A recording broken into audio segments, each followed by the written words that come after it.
permits and licensing is when the government takes away your right to do something and then sells it back to you. It was interesting, this week I had a viewer comment on one of my videos that if you have to get permits, you're not off grid. And you know, it got me thinking that I'm like an hour away from the nearest hospital, grocery store, even the county offices. I'm about an hour and 10 minutes away from the county, and I'm trying to do everything legal here and by the book. There's been a lot of structures that were put up here years ago, you know, that I've been taking care of, but I'm still waiting on my building permit, and that's just the way it is. As far as the timing and everything, the way Park County works it here is without a legal dwelling, you can't register your car. So even though I have an address, I own this land free and clear, I pay my taxes, UPS, Amazon, you know, FedEx, they'll all deliver mail here. I have an address, but I can't register my car here unless I have a legal dwelling. So that's been a frustration,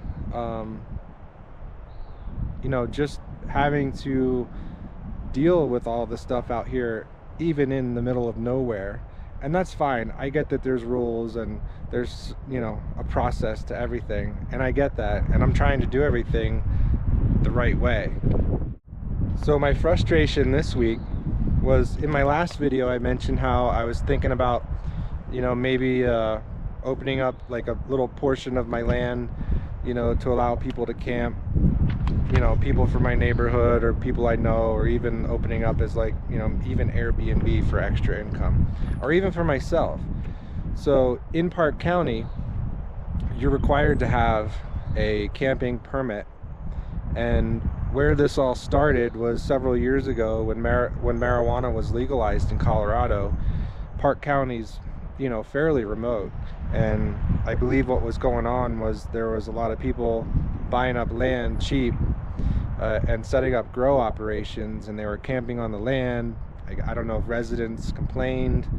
Ultimately, I don't know what happened, but to cause that, but that was what was said. And so they enabled this ordinance that in order to camp, you have to have a permit. So I figured, heck, why not? You know, let me see what this process is like.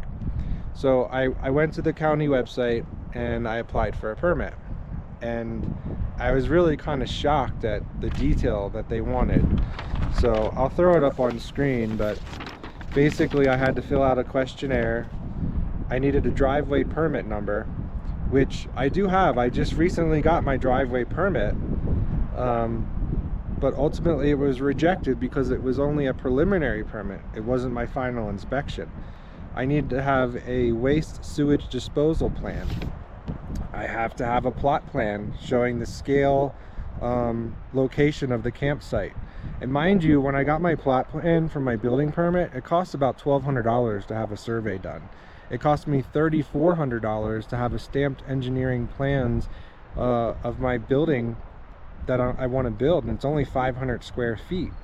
So, and then you also have to specify the location of the septic tank, the leach field, any water courses or wetlands, all setbacks from the campsite to all property lines.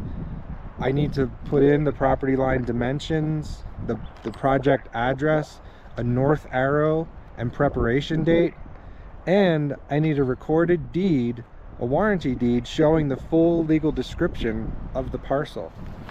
So since I already had the plot plan because of my building permit, I submitted it, and it took a few days because the county doesn't work on Fridays. They're only there Monday through Thursday. So I got this email saying, you know, hey, we can't approve your camping permit, you know, because you don't have a driveway, a legal driveway. So it was just a really frustrating reality that in the United States of America, on 30 acres of land that I own free and clear, I can't throw up a tent and sleep here if I wanted to. So it's not to say that, you know, I couldn't camp here. Yeah, I probably could. I could do it. The county doesn't come around here. They're an hour away. They're not patrolling looking for people. I can barely see my neighbors' plots of land and their houses. My neighbors aren't going to tell on me. Yeah, I could do it, but then I'd be a criminal. So I am trying to do everything by the book, and you know, basically I just want to have a piece of land where I can homestead, I can be free, live the way I want, you know, and just enjoy the fruits of my labor.